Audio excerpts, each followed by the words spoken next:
반항의 이유. 정은혜. 큰딸을 키우면서 이 세상에는 우리가 알지 못하는 어떤 법칙 같은 것이 있지 않을까 하는 생각을 했다.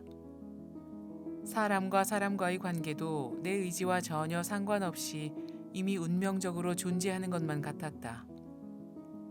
누구는 주는 것 없이 밉고, 누구는 자꾸만 정이 가고, 누구랑은 노력해도 자꾸 어긋나기만 하는 것처럼 나와 내 딸은 아무리 노력해도 가까워질 수 없는 그런 사이인 것만 같았다. 큰딸이 중학생이 됐을 때 혀에 피어싱을 했다.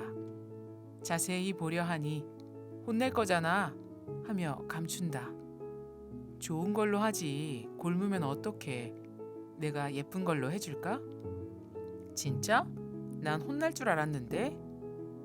하며 엄마의 반응이 의외라는 듯 슬그머니 피어스를 뺀다. 배꼽에 한 피어싱도 모른 척하는 이해심이 많다면 많은 나지만 딸은 항상 내 인내의 한계를 뛰어넘었다. 지금은 딸을 보며 저렇게 생각에 틀이 없으니 부럽다고 생각할 여유까지 생겼지만 예전엔 딸을 보는 것이 마치 목에 돌덩이가 걸린 듯 괴로웠다. 딸은 그저 엄마와 생각이 조금 다른 것뿐이라고 말하지만 그 자유로운 성향 때문에 생기는 뒤치다꺼리는 내 몫이었다. 아이가 다니는 학교로 학원으로 찾아가서 죄송하다고 사과하는 것도 어느 순간부터는 지쳤다. 내가 사랑을 가장 많이 주는 딸인데 자꾸만 엇나가는 이유를 알 수 없었다. 생각이 있는 아이라면 저런 행동을 할 수 있을까? 나를 화나게 하려고 의도적으로 그런 행동을 하는 것 같은 딸을 이해하기 위해서 부모 교육이다, 상담 심리다, 미술 치료다 이런저런 프로그램을 열심히 찾아다녔다. 덕분에 예전보다 관계도 나아지고 부딪히던 상황이 많이 편해지는 듯했다.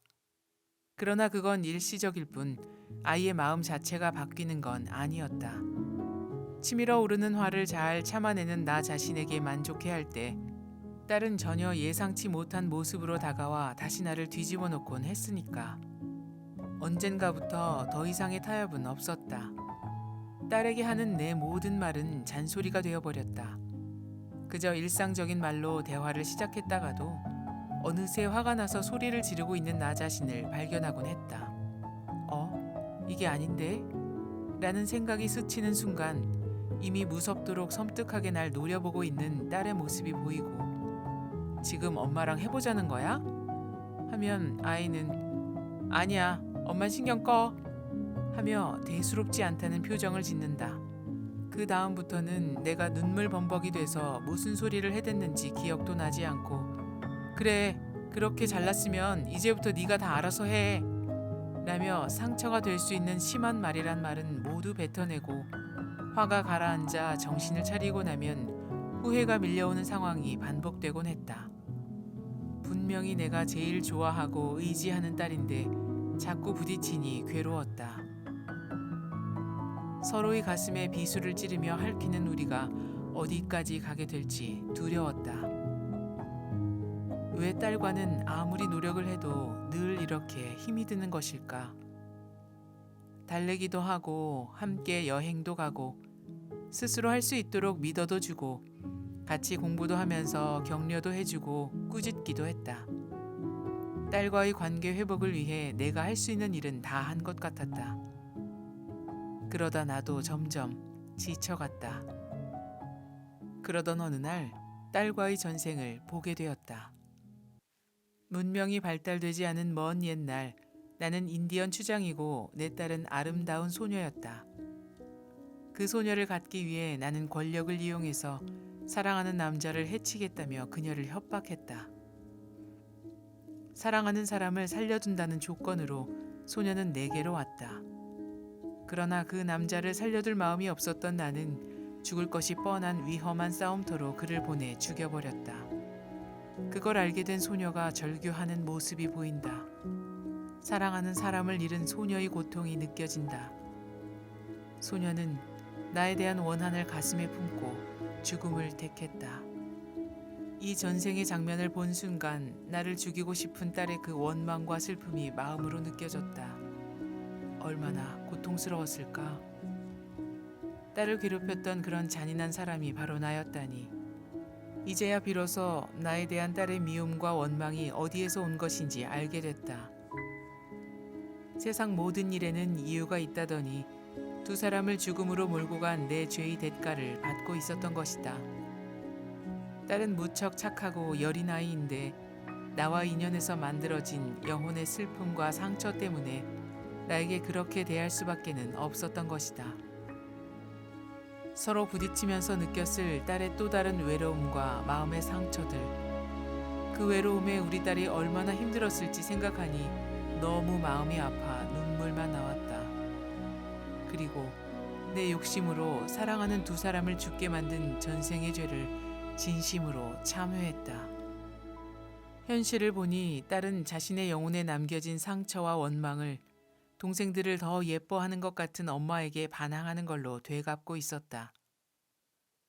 그러면서 엄마의 사랑을 받기 위해 더 투정을 부렸는데 내가 이젠 다 컸다며 받아주지 않아 점점 삐딱해졌던 것이다. 그런 딸을 못마땅한 눈으로 나는 점점 밀어내었고 딸은 자기만 미워하는 것 같은 엄마에게 점점 상처받고 있었다.